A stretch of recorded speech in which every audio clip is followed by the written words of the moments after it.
अस्सलाम वालेकुम दोस्तों, आपको बहुत बड़ी और ताज़ा तरीन अहम ब्रेकिंग न्यूज़ से आगाह करते चलें कि मोहम्मद आमिर की जगह अब कौन क्रिकेट खेलेगा। जी नाज़रीन, मोहम्मद आमिर का अचानक एक्सीडेंट हो गया। उसकी जगह अब क्रिकेट में पीसीबी ने किसको शामिल किया है, जानिए पूरी तफसील इस छोटी सी वीडियो में। लेकिन वीडियो में आगे बढ़ने से पहले अगर आपने हमारी वीडियो को लाइक और चैनल को सब्सक्राइब नहीं किया तो जल्दी से कर दें और घंटी के बटन को भी दबा दें ताकि हमारी हर नई आने वाली वीडियो आपको वक्त पर और बआसानी मिलती रहे।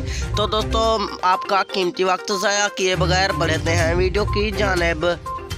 मोहम्मद आमिर का कार हादसे में एक्सीडेंट हो गया है जिसमें वो शदीद ज़ख्मी हो गए हैं। अब पीसीबी चेयरमैन ने फैसला किया है कि मोहम्मद आमिर की जगह शर्जील खान को शामिल किया जाए।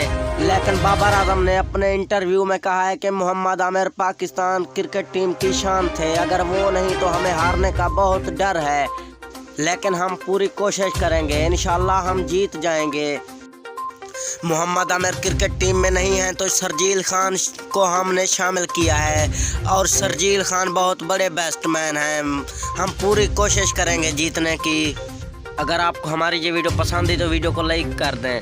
तो दोस्तों, अभी तक के लिए इतना ही, मिलते हैं नेक्स्ट वीडियो में, तब तक के लिए अल्लाह हाफिज़।